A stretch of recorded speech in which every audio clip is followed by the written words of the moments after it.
இயேசுவின் அன்பு இதயங்களுக்கு காலை வணக்கம். இந்த நாள் உங்களுக்கு ஆசீர்வாதமாக அமைய வாழ்த்துக்கள்.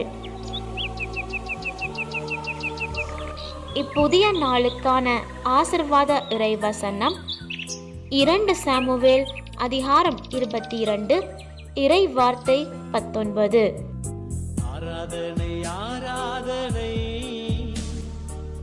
எனக்கு இடுக்கண் வந்த நாளில் அவர்கள் என்னை எதிர்த்தார்கள். ஆண்டவரே எனக்கு ஊன்றுகோலாய் இருந்தார்.